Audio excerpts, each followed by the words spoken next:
First Contact's last laugh. The Zarkanian Imperial fleet emerged from hyperspace in a display that would have made lesser species tremble. Their crystalline ships, resembling shards of obsidian against the starlit void, had struck fear into countless civilizations across 3 spiral arms of the galaxy. High Admiral Versoth stood on the command deck of the Eternal Dawn, his iridescent scales gleaming under the ambient light as he observed the small cluster of human vessels ahead. Primitive designs, he noted, mandibles clicking in amusement. Their ships looked like they were cobbled together from spare parts. The human vessels, a mere dozen of them, did indeed present an unusual sight. They lacked the uniform precision of Zarkanian engineering, each ship bearing its own distinct character.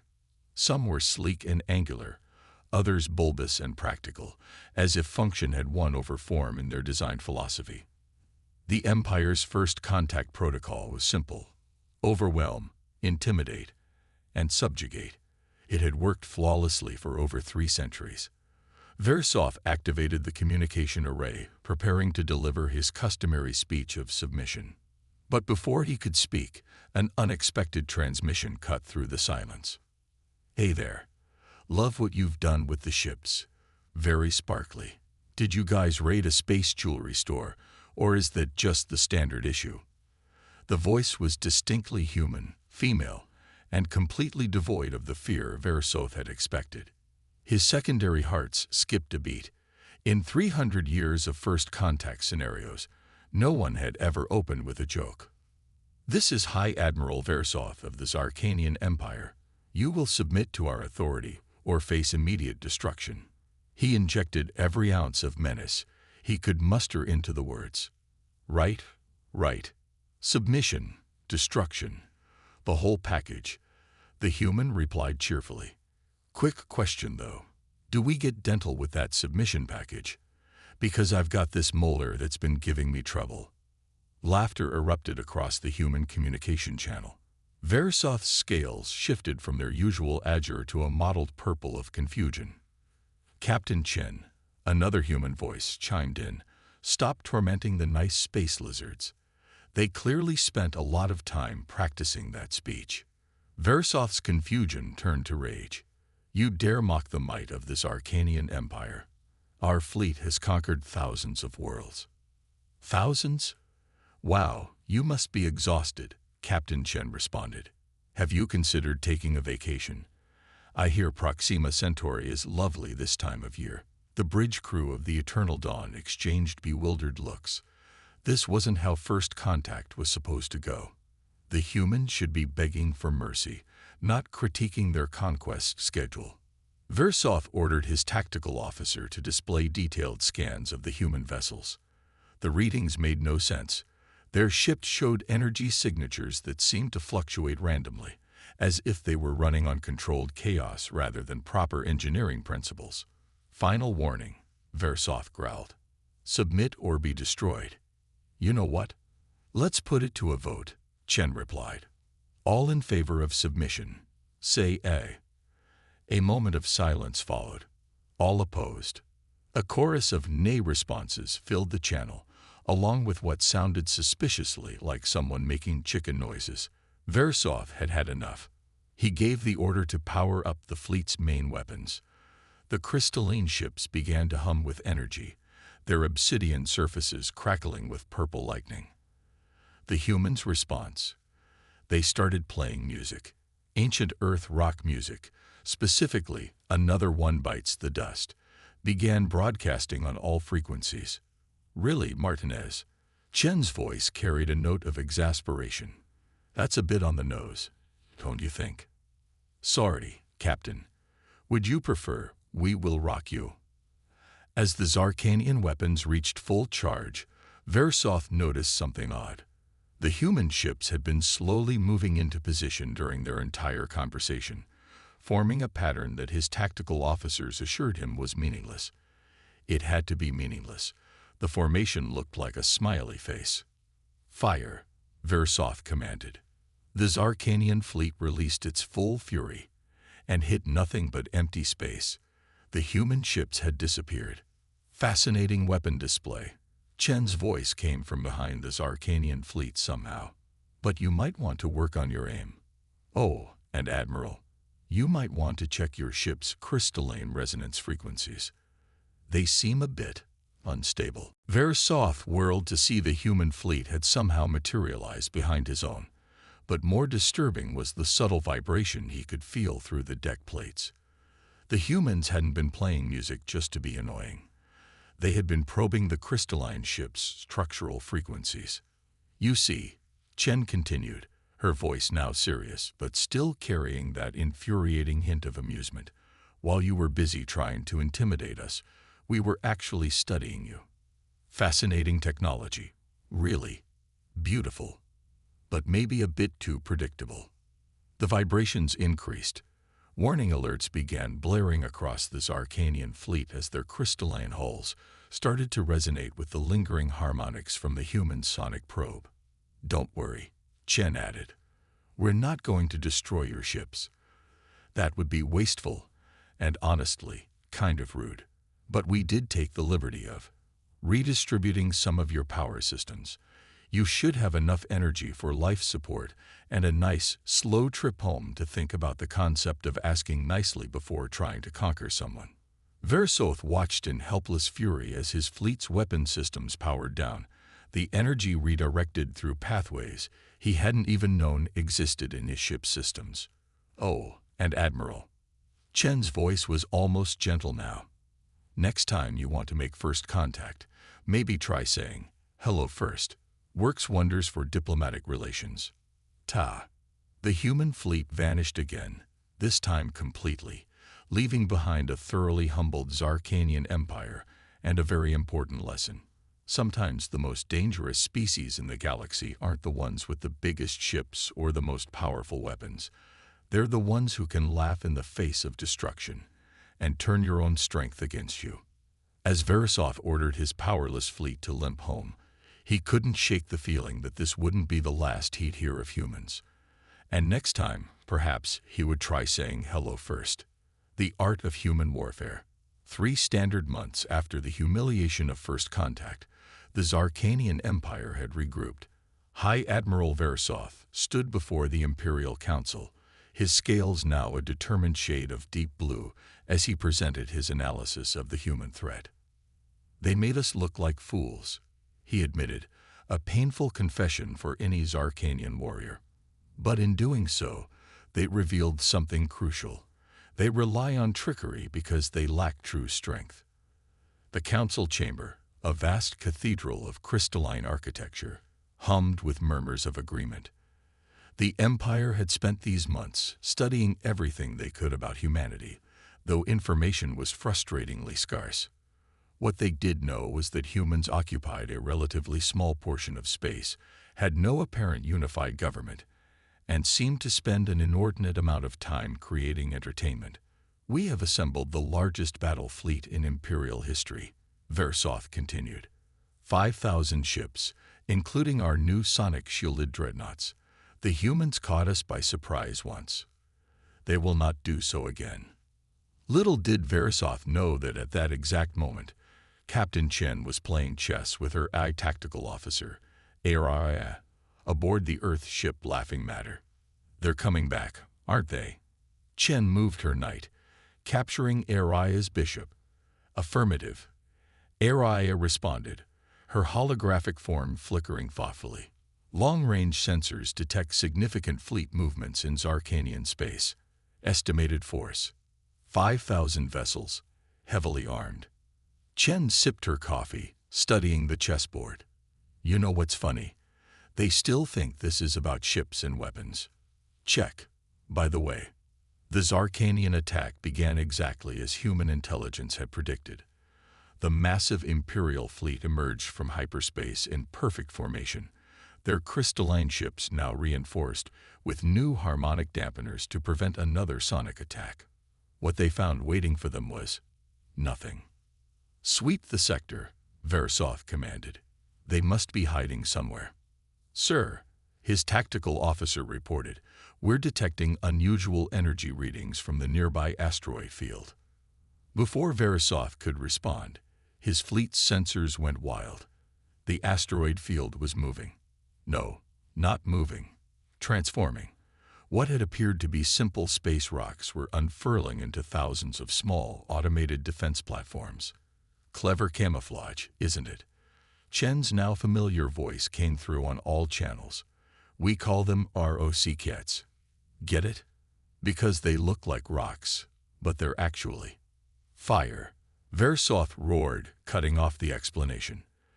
The Imperial fleet unleashed a barrage that would have cracked a planet.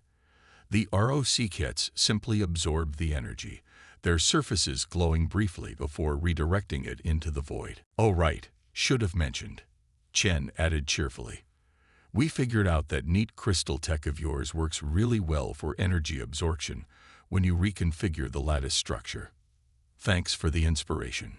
Versoth's command ship rocked as the first wave of ROCs launched their counterattack. Instead of traditional weapons, they were firing what appeared to be bubbles. Quantum probability fields, Chen explained, as if teaching a class. They don't actually damage your ships. They just make everything inside them slightly random. Like your artificial gravity might decide to work sideways for a few minutes, or your coffee maker might start producing excellent tea instead. Nothing dangerous, just really inconvenient. Chaos erupted across the Imperial fleet as systems began behaving unpredictably. Ships spun in bizarre directions as their navigation computers decided that up was more of a suggestion than a fixed direction. Communication systems started translating everything into limericks. This is not warfare. Versoth raged. This is fun. Chen suggested. We find it helps to enjoy what you do. Speaking of which, have you noticed the music yet? Versoth hadn't, but now he did. Each probability bubble was somehow transmitting a different Earth song. His mighty armada was being serenaded by everything from classical Mozart to something called disco. The bubbles will dissipate in a few hours, Chen continued. No permanent damage, though your crews might find themselves humming Earth tunes for a few days. Consider it a cultural exchange. Versoth watched helplessly as his perfect formation dissolved into a cosmic dance party, ships pirouetting randomly through space, while their crews struggled with systems that seemed to have developed both sentience and a sense of humor. Why? He finally asked. Why not simply destroy us? You clearly have the capability. Destroy you? Why would we want to do that? Chen sounded genuinely puzzled. You're fascinating. Your crystal technology, your cultural dedication to order and hierarchy. There's so much we could learn from each other. We're just trying to help you loosen up a bit by turning our fleet into a floating carnival. Well, you have to admit it's more fun than conquest. Oh, before I forget, we're hosting an intergalactic cultural festival next month.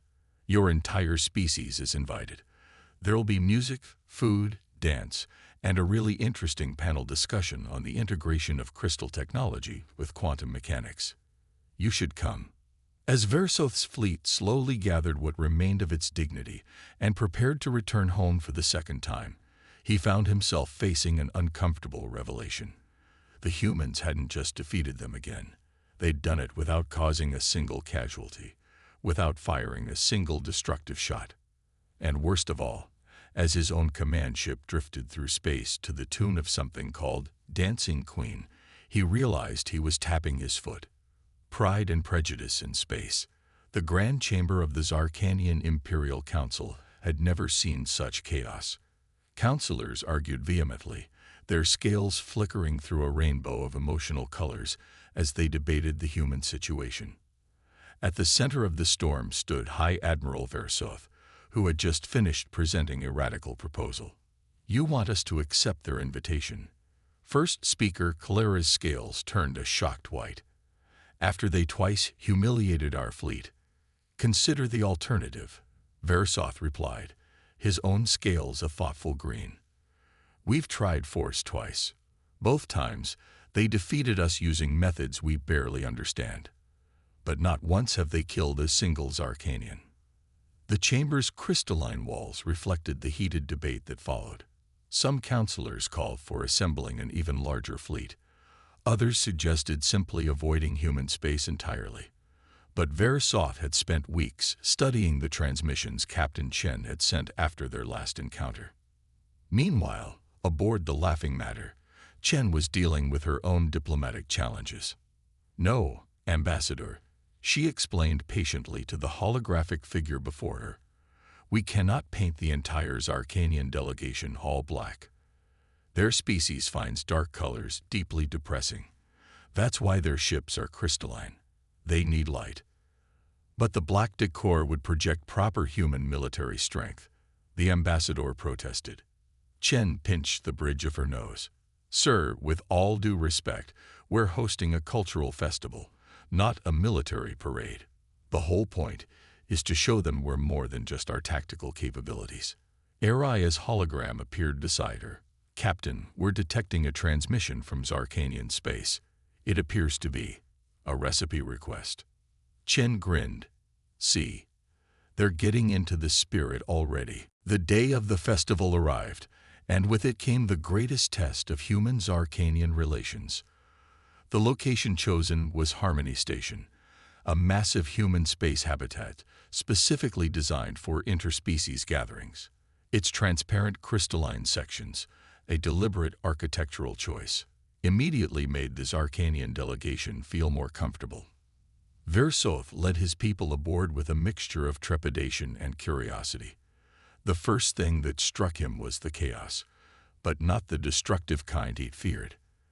The station was alive with colors, sounds, and smells from dozens of species. Humans moved through the crowd with easy confidence, chatting with silicon-based life forms and energy beings, as if it were the most natural thing in the world. "Admiral," Chen's voice called out. She approached, wearing what appeared to be a formal uniform, though it was decorated with far more colors than Verisov expected from a military outfit. "I'm so glad you could make it. Have you tried the buffet yet? We included some traditional Zarkanian crystal growth delicacies." Before Verisov could respond, an alarm blared through the station. His warriors immediately reached for weapons they'd been required to leave behind. "Oh, that's just the dance competition starting," Chen explained. "Actually, your crystalline resonance technology gave us some amazing ideas for the sound system. Want to see?" What followed was either the greatest diplomatic breakthrough in history or the most elaborate prank ever conceived. Verisov still wasn't sure which. Humans and Zarkanians found themselves paired up for various cultural activities. A human physicist and a Zarkanian crystal engineer discovered they'd been working on similar projects from opposite approaches. A human chef and a Zarkanian nutritionist started an animated debate about the possibility of fusion cuisine. The real surprise came during the Technology Exchange Symposium. As Verisov watched, humans freely shared advances in quantum mechanics that his scientists hadn't even conceived of. But instead of hoarding this knowledge, they were actively asking questions about how it could be integrated with Zarkanian crystal tech. "I don't understand," he finally said to Chen, as they watched a human child teaching the Zarkanian youngster how to make something called a friendship bracelet using crystalline threads. "You could have destroyed us, or demanded our submission. Why this?" Chen's smile was gentler than her usual grin. "Because that's not who we are, Admiral. Yes, we can fight when we need to. Yes, we got some pretty impressive technology. But humanity's greatest strength isn't our weapons or our tactics. Then what is it? Our ability to turn enemies into friends, our curiosity about other cultures, our desire to learn and share and grow. We developed all that impressive technology you saw not for conquest, but because we couldn't stop asking what if and why not." A commotion drew their attention. A group of human and Zarkanian scientists had just successfully combined crystal resonance technology with human quantum field theory to create what appeared to be a floating symphony of light and sound. "Besides," Chen added, "isn't this more fun than trying to conquer each other?" Versov watched as the impromptu light show drew appreciative crowds from a dozen different species. His scales shifted to a color he hadn't worn in years, the bright yellow of joy. "There is one thing I still don't understand," he said. "The music you played during the battle. Why those specific songs?" Chen's grin returned. "Oh, that was Aria's idea. She's developed quite a taste for Earth's classical pop culture. Speaking of which," she checked her datapad. "We're about to start the karaoke session. Ever heard of ABDA?" As Verisov found himself being led toward what he would later describe as either the most enlightening or most embarrassing experience of his military career, he realized that the humans had achieved something no species in the galaxy had managed before. They had conquered the Zarkanian Empire not through force of arms, but through the irresistible power of cultural exchange and really catchy tunes. The tables turn. The warning came from an unexpected source. Verisov was in his quarters aboard the Harmony station, attempting to master something humans called air guitar, when ARIA's hologram materialized. "Admiral," the AI's usually calm voice carried an edge of urgency. "We have a situation. Long-range sensors have detected a massive fleet approaching from the Damascus Rift. Energy signatures suggest Nexar battle groups." Verisov's scales paled. The Nexar were the stuff of Zarkanian nightmares, a machine race that had nearly destroyed his civilization centuries ago before mysteriously withdrawing to the galactic rim. "How many ships?" he asked, already reaching for his comm unit. 3,000 primary vessels, accompanied by approximately 50,000 drone fighters. Their trajectory suggests they're aware of this station's location. On the bridge of the Laughing Matter, Captain Chen was already mobilizing. "Status report. The Nexar fleet will arrive in 6 hours, ARIA reported. Their weapons are primarily focused on technological disruption. They'll try to shut down our systems before engaging in direct combat." "Just like old times," Chen muttered. "Alert all human vessels in the sector. And get me Admiral Verisov." The next few hours demonstrated why humans had become such a disrupting force in galactic politics. Instead of panic, the station transformed into a hub of coordinated activity. Human and Zarkanian engineers worked side by side, their recent cultural exchange paying unexpected dividends. "Your crystalline technology," a human engineer named Pidal explained to his Zarkanian counterparts, "it's naturally resistant to the kind of EMPs the Nexar use, if we can integrate it with our quantum field generators." Verisov watched in amazement as humans and Zarkanians, who had been enemies mere months ago, collaborated like they'd been allies for centuries. The humans' seemingly chaotic approach to problem-solving perfectly complemented Zarkanian precision. "We've got incoming transmission," ARIA announced. "The Nexar are broadcasting their usual demands." A harsh, synthetic voice filled the command center. "Organic life is inefficient. Subgamite to optimization, or face DELETY. "Really?" Chen sighed. "That's still their opening line. You'd think artificial intelligence would be more creative." She glanced apologetically at ARIA.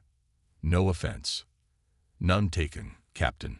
I find their lack of imagination rather embarrassing, actually."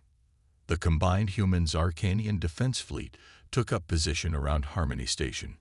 It was a strange sight. The crystalline precision of Zarkanian ships alongside the more individualistic human vessels. But there was beauty in the contrast, a strength in their differences. "Admiral," Chen called out, "remember how we kept laughing at your fleet? Well, now you get to see why we were so confident." The Nexar fleet emerged from hyperspace in perfect mathematical formation, a swarm of silver-black shapes that seemed to absorb light rather than reflect it. Their drone fighters moved with machine precision, forming attack patterns of fractal complexity. "Now, ARIA," Chen commanded. What happened next would be talked about in galactic circles for centuries. The human ships, instead of maintaining formation, began to move in what appeared to be completely random patterns. The Zarkanian vessels, their crystalline hulls now integrated with human quantum tech, started phasing in and out of normal space. "You see," Chen explained to Versov as they watched from the command center. The Nexer's greatest strength is their predictability. They operate on pure logic, every move calculated, every response predetermined. But humans, we're anything but logical. The Nexer launched their first wave of electronic warfare attacks, seeking to disable their opponent's systems. Instead, their signals bounced off the crystalline hulls of the Zarkanian ships, while the human vessels seemed to simply ignore them.